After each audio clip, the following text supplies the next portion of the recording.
संभल मामला लगातार तूल पकड़ता जा रहा है। संभल मामले को लेकर उत्तर प्रदेश सरकार में कैबिनेट मंत्री जयवीर सिंह ने क्या कुछ कहा है, आइए आपको सुनाते हैं। संभल मामले में अब लगातार राजनीति की जा रही है और लगातार ये मामला तूल भी पकड़ते रह रहा है। हमारे साथ बातचीत करने के लिए उत्तर प्रदेश सरकार में मंत्री जयवीर सिंह जी हैं। सर, संभल मामले में एफआईआर हुआ, एफआईआर में सपा के सांसद और सपा के विधायक का भी नाम आया। आप क्या कहेंगे, सपा फिर से इस सब मामलों में आगे आ रही है? देखिए, मुझे लगता है जो उपचुनाव के बाद के परिणाम आने के बाद जिस तरह की बयानबाजी सपा मुखिया के द्वारा करने का काम किया गया, वो कहीं न कहीं उकसाने वाली थी, हताशा और निराशा में दी हुई बयानबाजी थी और उसी का दुष्परिणाम संभल में दंगे के रूप में सामने नजर आया, जहां पर न्यायालय के आदेश के तहत सर्वे होना था।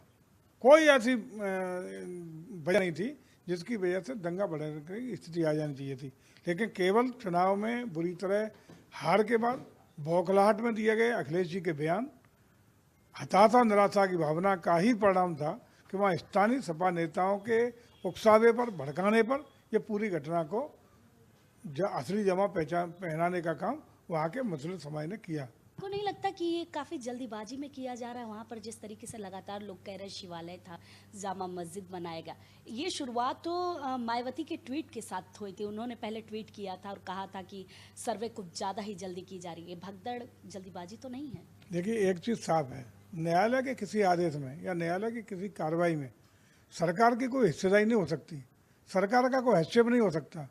न्यायालय अपना स्वतंत्र अधिकार प्राप्त संस्था है जो लोकतंत्र के चौथे खम्भे के रूप में, अलग अलग चौथा खम्भा हालांकि मीडिया का आप लोगों का है, लेकिन सबसे सशक्त खम्भा न्यायपालिका है। उसके कार्य में कोई सरकार न हस्तक्षेप करती है, लेकिन न्यायालय के आदेशों का परिपालन कराना ये सरकार की नैतिक जिम्मेदारी है, कानूनी जिम्मेदारी है और संवैधानिक जिम्मेदारी है।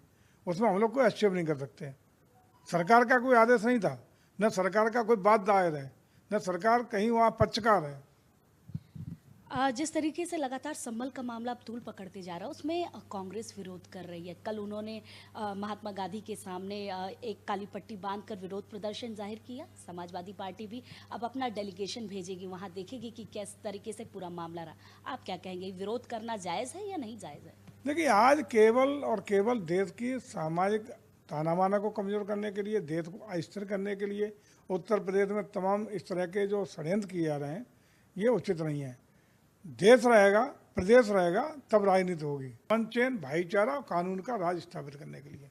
आपको क्या लगता है, वहाँ मंदिर है या मस्जिद है? क्योंकि जिस तरीके से राम मंदिर की बात की जाए, काशी की बात की जाए, सर्वे आखिर इसी मुद्दे पर हुआ कि वहाँ पर मंदिर है। जयवीर सिंह को क्या लगता है, मंदिर है या मस्जिद है वहाँ? मेरा कोई उसमें व्यू नहीं है, न मेरा कोई उसमें अलग से अपनी कोई राय है। मेरी राय ये है कि ये स्थानीय स्तर पे जो भी न्यायालय में लोग गए हैं, न्यायालय का इंतजार करना चाहिए। दोनों पक्षों को न्यायालय में अपना पक्ष प्रस्तुत करना चाहिए। तर्क संगत एविडेंस के साथ जो न्यायालय का निर्णय आएगा उसका पालन कराना सरकार का दायित्व है। बहुत बहुत धन्यवाद आपका। तो ये पर्यटन मंत्री जयवीर सिंह थे, जिनका साफ तौर से कहना था कि इस बार मिल्कीपुर में भी प्रचंड रूप से बीजेपी जीतेगी। कैमरामैन दीपक के साथ मैं वर्षा शाही, इंडिया न्यूज़।